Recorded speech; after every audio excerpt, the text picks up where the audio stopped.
I was working when I started out. I worked for a new construction company, and they went out to a neighborhood that the company was putting the HVAC systems for. It was a brand new neighborhood, and they had a warranty call on the model home. It had like 3 realtors in there. They had people coming in. It was a Saturday, and I remember the guy's name was Tony, and he went out there to go run the warranty call. And what it was is they had a biflow filter leak. At that time, the company I worked for was putting biflow filters on the outside, and they changed it after the incident. But he was cutting out the biflow dryer, was going to put a new one in there, and he caught the mulch on fire, and the entire building went down. You're kidding me. It was on the news. I remember watching the news, and I'm like, my God, I think that's the neighborhood that we work in. And then I get the phone call from Dave, which was our supervisor in the field, and he was like, yeah, Tony just burned down he burned down a $400,000 house with people still in it. Luckily, nobody got hurt. And this is a guy who had 6-7 years in the business. And he was it wasn't that he was careless. I mean, there was a careless factor to it. But what happened to him was he freaked out. He didn't have an extinguisher for him.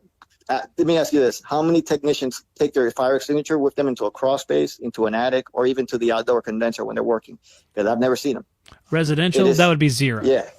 Yeah, it's the practice. The rules are there. Like when you stop, it's going to be in the company text that, hey, if you're always take your fire. That's why they stick a fire extinguisher in our truck. It's not because if our truck catches on fire. So if we're on a job site, we have a fire extinguisher handy.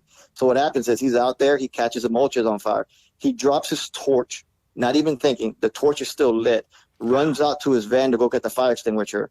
That torch has now made a huge mess, and they lost the building. And the business nearly went down for it. I mean, they ended up paying the insurance got involved and everything like that. But that was a big deal for the HVAC company at the time. So he kind of freaked out and made a small. Well, potentially he could have just stepped on it after he shut his torch off, but he freaked out and he burned the building down. Throw Gatorade on it, something. Oh yeah, I mean you're brazing, so you probably have a little bucket of rags around you or something. Not with this company.